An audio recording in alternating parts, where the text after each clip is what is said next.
to A Conversation with Dinah. Her life started out simple enough. She was born in Los Angeles, went to Hollywood High. I imagine she made good grades. And then it began to move into high gear. Movies, television, miniseries, ultimately the highly successful Heart to Heart with Robert Wagner, one of my favorite people. On the way, Stefanie Powers grew into a woman of very strong convictions. She's a one-of-a-kind person, independent and compassionate, and above all, an idealist. That's very lovely. Welcome. Thank you. Thank you, ma'am. I should have added smart. You speak 6 languages? Yeah, I struggle through some of them because some of them don't come trippingly on the tongue. Most of us struggle through English. Well, I do too sometimes. But I mean Spanish?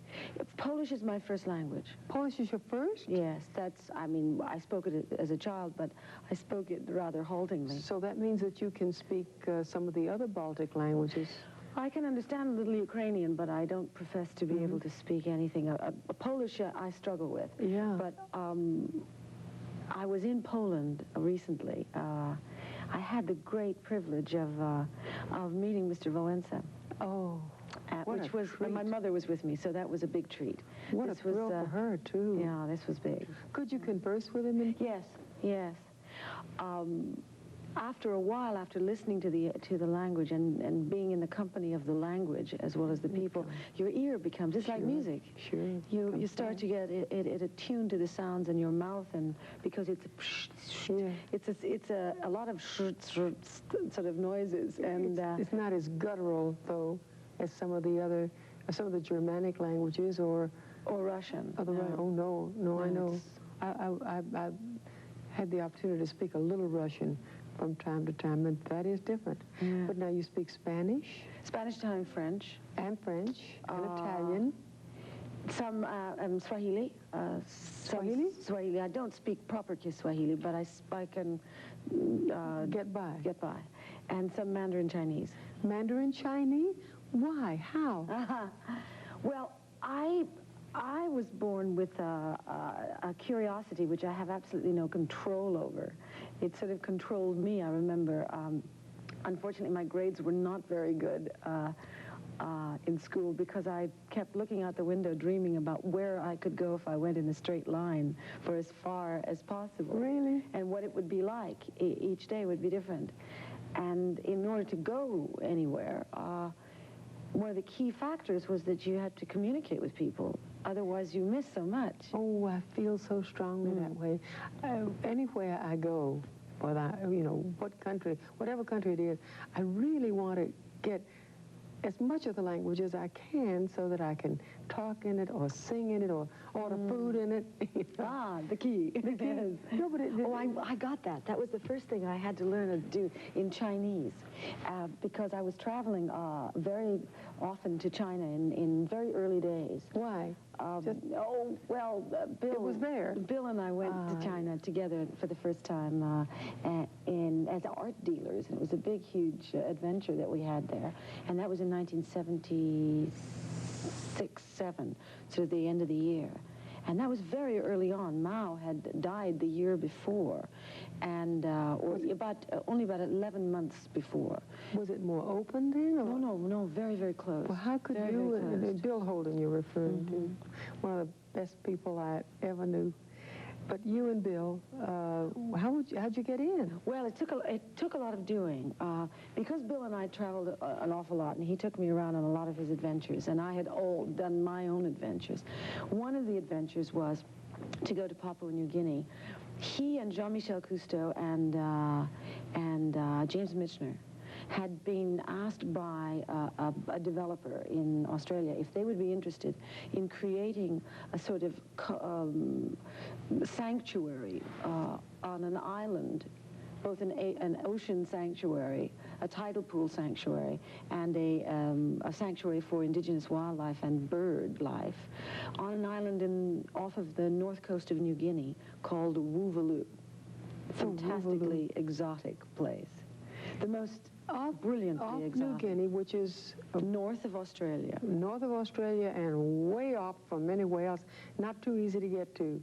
No, in those days, much easier now, but in those days, not very easy to get to. With Jacques Cousteau, he just, you know. He just goes underwater and he Sure, gets just there. goes underwater and he's there. But that... Well, it was fascinating, and Bill became fascinated as a result of his entree to that area. We're going to come back in a minute. I mean, it's so varied. There's so much to talk about. We're going to be back with Stefanie Powers and all the places she's been and all the powerful things she's seen. And a little play on words. Isn't that terrible? What an awful play on words.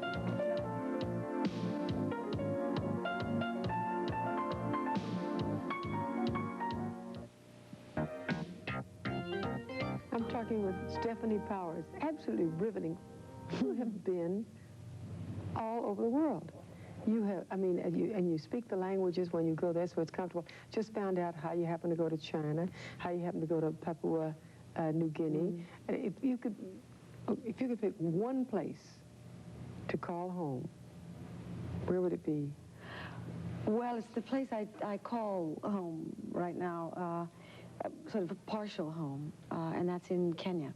Kenya, yeah. Well, Bill was so crazy about Kenya. He brought a film once that he showed me of the children singing there. Oh, did he? Oh, that was so warm and so tough. What is it about Kenya that lures you, thrills you? Well, it was one experience when I went there with Bill, because it was his place, and it was a place that he had devoted about 25 years of his life to, and to the building of the Mount Kenya Safari Club, and to his great love, which was the Mount Kenya Game Ranch. He and his partner, Don Hunt, who's an American from Detroit, built what still exists as a place for nucleus breeding herds of about 29 species of game, in an effort to not only preserve them, but to create a gene pool, which in the days when they could export animals, they provided gene pool resources of certain species to zoos and zoological parks all over the world. But now, there are some great zoos, and without them, the children would never know these animals in more than one dimension. You're not against zoos. No, no, quite to the contrary. Especially in the new zoo, the new concept of zoos, as we're seeing all over the United States, Which and we have here in put them in a Los Angeles. semi-indigenous surrounding. Yes, what you see now when you go to a zoo, especially in the zoos that have really committed themselves to procreation. Here in Los Angeles, I'm a bit partial to Los Angeles Zoo because I also sit on the board. I'm very proud to say that. And I work very closely with Dr. Thomas and the board at the LA Zoo and their breeding programs, because some of the animals, the Mount Kenya Game Ranch has had a bit to do with some of the animals that actually live currently and are in the breeding programs at the LA Zoo. They've had some of the most successful birth rates of certain species which are no longer available in the wild. Oh, really? So we're now talking about zoos as preservation factors. What we have to convince people about right now, and I think it's a rather important little message, if I may be allowed to say, so is that a zoo is not a place that we should consider as solely a form of entertainment where we can take the kids and let them, you know, run around and make noise and point at the animals and make faces. It's a little bit irresponsible of us to consider that we now have to compete with the entertainment dollar in order to make people aware of the fact that when they go to a zoo, they should almost walk in there with the reverence that they enter a church, because they are sometimes seeing animals, creatures, our fellow creatures upon this earth, those with whom we have shared this planet, who no longer exist in the wild, largely because of human reasons, because of mankind. Yep. And we are seeing them now preserved in a zoological environment. Yes. Where we must learn to appreciate the fact that the lesson they tell us is the bell that perhaps tolls for ourselves as well. Let me ask, you speak how many dialects or languages? I have a knowledge of 6, 7 languages. Swahili? English. English, yeah. Well, Polish, English. Okay. French, Italian, Spanish. Got it. Swahili, Mandarin, Chinese. Okay. Give me a little bit of Swahili. What does it sound like? Since you've written a cookbook, I can say that kwa nyumbani yangu ndani ya Kenya sisi nakula mzuri tu kabisa. Yeah? Uh-huh. What'd you say? I said, at my house in Kenya, we eat very well. Oh, we do here, right after this. Wish I had something to feed you.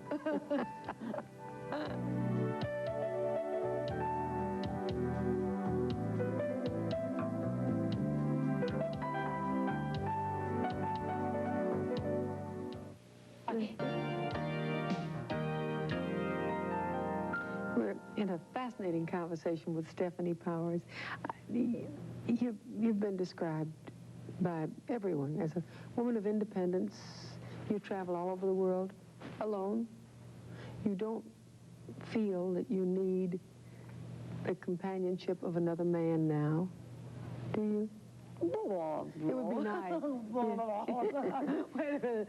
I don't want to say that entirely. No. We don't want to.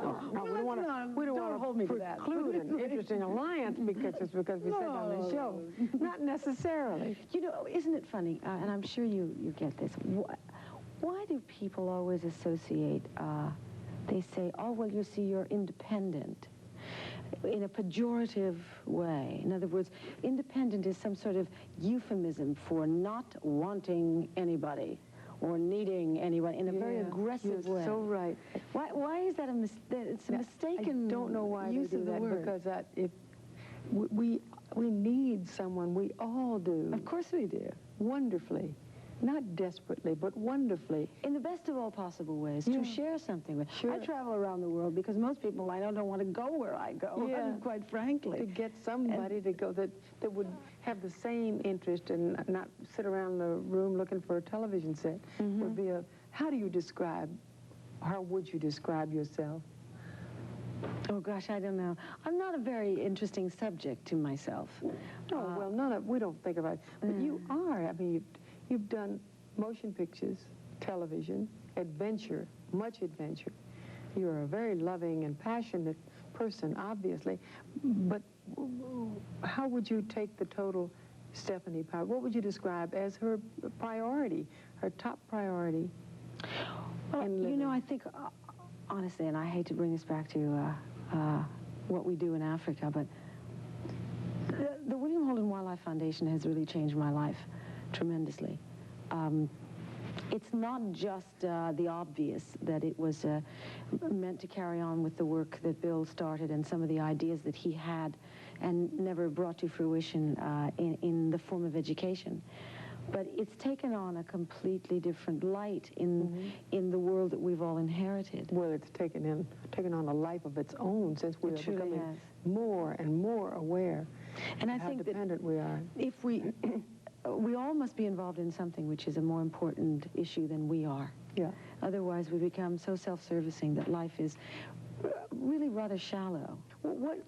What haven't you done that you would dearly love to do? You've traveled, you've done pictures. Would you like to do more of what? Well, you know, it's a very easy thing to say. I'd just like to keep doing more of the same. There are a couple of projects I'd like very much to do. I still really would love to do an original musical on Broadway. That's sort of the way I started, and my meager beginnings as a singer-dancer. And I would really hope that before I have to cash in my chips that there'll be something. Sure. I would think that's a marvelous field for you. But what about movies? And because the mini-series and things that you've done I started a company quite a few years ago called Karoga Production, which is a Swahili word which means stirring the pot. Stir it, get it going, yeah. It's probably apt. And it's been quite a while that I've produced for that company and written bits for the company, and it currently is involved in about 8 projects. Great. So in one way or another. Yeah, I'm in all of them, to a greater or lesser degree. Do you play the good guy or the bad? You play the good guy? Oh, all of them. The bad guys are the most fun to play. Of course they are. Sure, they're the most fun. I like putting on noses and warts and things like that. Do you want to play one of those? Oh, I love that. Sure. Oh, good. Bag lady.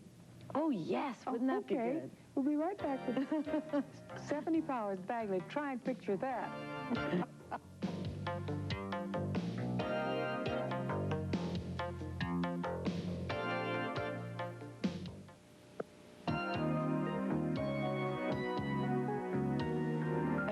You travel, I mean, it's all we talked about. It's the things you do, the number of projects in which you're interested, as well as movies and television, which would keep anybody here or in New York.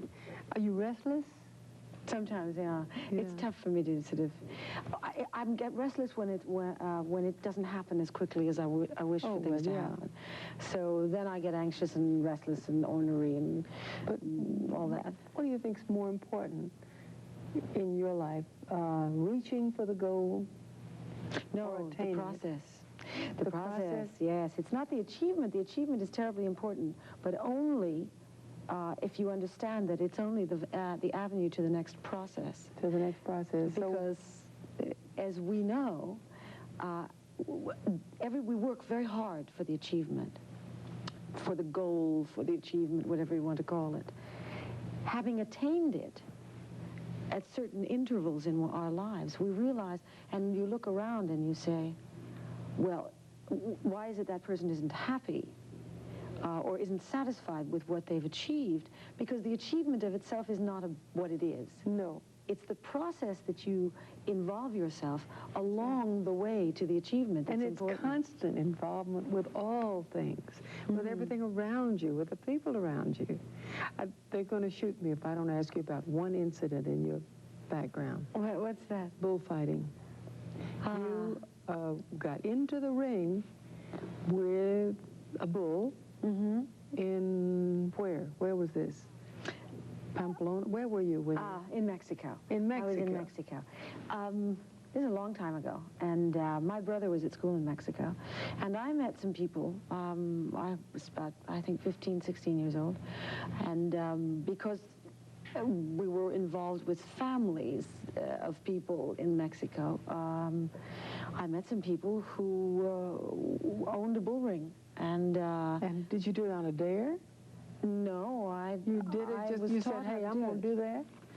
I looked at this amazing ritual, and I wanted to know more about it, why it existed. And so there was an American actress who was married to a Mexican bullfighter called Jaime Bravo, and they lived here in Los Angeles. And so he said, all right, come with me, and we'll go to Griffith Park every day, and we'll run in the mountains training to get the legs strong, and then you'll all those moves that look so static are not. No. You got to be able to run away from the bull very fast quickly. First thing you learn how to do, run backwards. Oh, sure. And I jump around, but there's so much I want to talk to you about. Many years ago, I asked Bill Holden to describe a perfect day for me. And I'm paraphrasing. He said it would be in Kenya, watching animals, photographing them, listening to children sing, watching a sunset, sunrise maybe, and knowing a certain kind of peace that he couldn't find anywhere else. What would be a perfect day for you? Well, I have to include horses. It's the only thing I would include extra, and that would be I play polo, and I have a lot of horses. You play polo? Yeah, and I also breed Arabian horses. I love horses. Oh, yeah. There are a lot of them in my life, and I can never get rid of them. I can't sell them. I can't give them away. I can't do it, because I just don't trust where they're going. I know you and R.J. Wagner. I know, we have R.J. loves all these horses. Sure. I just don't trust that somebody's not going to get bored or something and turn it into dog meat, so I don't let any of my horses go. Yeah. I mean, I've got an old people's home for horses, practically. Anyway, the only thing I would add to that is the inclusion of a ride, a horseback ride up Mount Kenya. Yes. Oh, Yeah. well, that's Not important. bad. It's not a bad way to break the day up. It's been the most wonderful conversation. Come to Kenya. Thank Come you. and let me show you Kenya. Hey, listen, I would love to. Let's go. Good. Okay. Anytime. Can we go to Mi China? casa es su casa, or nyumbani yangu es su. Nyumbani yangu is too. Yes. Oh, okay, but then I'll have to do the cooking. Oh, please, please, God. No, but I mean, unless you're willing. No, I'll be your assistant. Yeah, that'd be fun. That'll be fabulous. Thank you, Stefanie. My pleasure, Dinah. Thanks for having me. What fun. And listen, in between, we should go down to Tennessee. Promotional consideration provided by